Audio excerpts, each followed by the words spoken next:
Dr. Beck, tell us a little bit about the connection of physical therapist and yet you're doing these nerve testings. How does that help you treating the patient with physical therapy when you first do a nerve testing, or whichever way it goes? Let us know about that. Well, the two work very closely together. You know, the key from my standpoint is to know exactly what you're treating. If you don't know what you're treating, you always end up with the wrong treatments. And so to know whether you have a muscle injury versus a pinched nerve or nerve damage or a muscle disease, you frequently have to go through nerve testing first.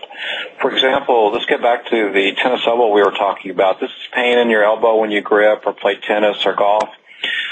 This can also be caused by a pinched nerve in your neck. You can get pain in the exact same location.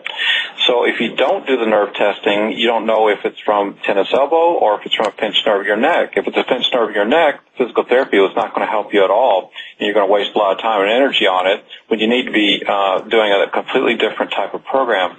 So that's a very classic example of what you can have two problems that seem to be very obvious, but until you do the nerve testing, you really don't know what you got on your hands. I see.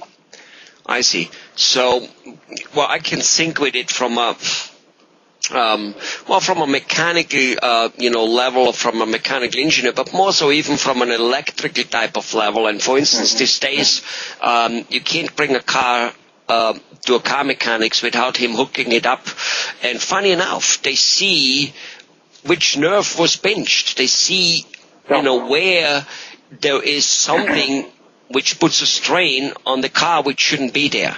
And that may be a cogwheel, that may be whatever it is, that, it shows it and say here, it overloads it. Basically, the overload came from here. And is that kind of like how a muscle from outside, as you clearly said, like the knee is hurting, and you have you have a complete different muscle. Which one was that again? Which is maybe wrong when the knee is hurting?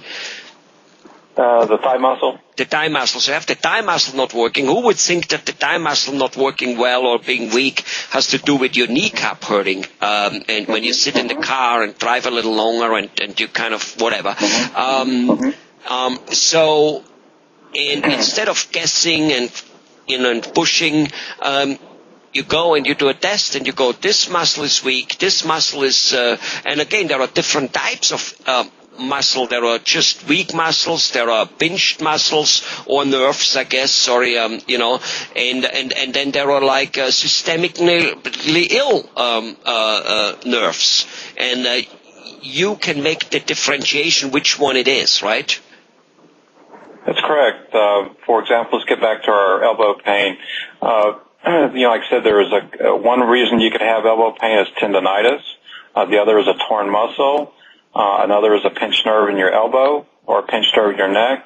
And until I actually do the testing, we really don't always know what's going on. So, again, if we're addressing this as a torn tendon and it's really a pinched nerve in your neck, you're really chasing your tail and you're not going to get anywhere. Right.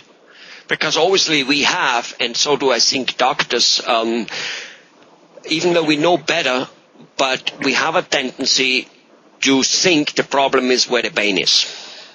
Exactly. And oftentimes it can come from a location far distant from where you're actually hurting. Yeah. Because it's so, you might even be swollen where the pain is, but that doesn't mean it comes from there. Right? It can come 2, 3, 10 inches away or more for that much. Well, it can. And, for example, carpal tunnel is another syndrome that can have several different causes. They call it the double crush syndrome. You can have symptoms in your hand that look like carpal tunnel syndrome. They act like carpal tunnel syndrome. But, again, they may actually be a pinched nerve in your neck.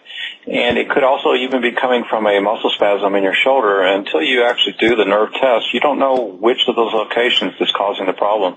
Well, very informative. Thanks a lot. I hope that people watching this video take this to the heart and, for all purpose, start off, especially if there are problems which have not gone away for a while. Tried a few things.